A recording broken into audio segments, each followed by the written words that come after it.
बालीपड़िया श्री जगन्नाथ मंदिर रे महाप्रभुंकर स्नान यात्रा अनुष्ठित। कटक जिला महांगा ब्लॉक बालीपड़िया ग्राम रे श्री जगन्नाथ महाप्रभुंकर स्नान यात्रा अनुष्ठित हो जाइछि। प्रथमे कूप संस्कार, जलाधिवास, स्नान विधि प्रति पहंडी विजय, मंच स्नान, गजानन वेश, प्रसाद लगी अणसर पिंडी विजय इत्यादि कार्यक्रम करा जायथिला। जगन्नाथ को 35 गरा, बलभद्र को 33 गरा और देवी सुभद्रा को 22 गरा और चक्रराज सुदर्शन को 18 गरा प्राणी रे स्नान करा जायथिला। एहा परे 15 दिन पर श्रीमुख दर्शन बंद रही बोली मुख्य पूजक यहाकु जणाइछन्ति। 14 ब्रह्मांड कर्ता श्री जगत नाथ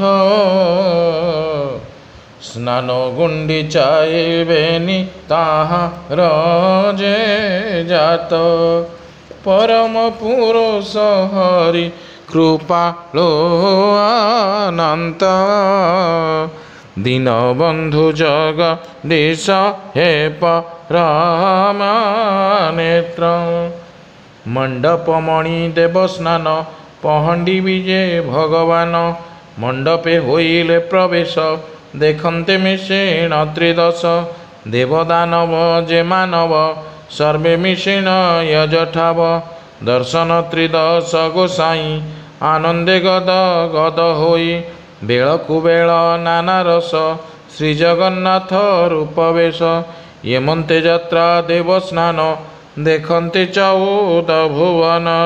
हरि ओम जय जगन्नाथ।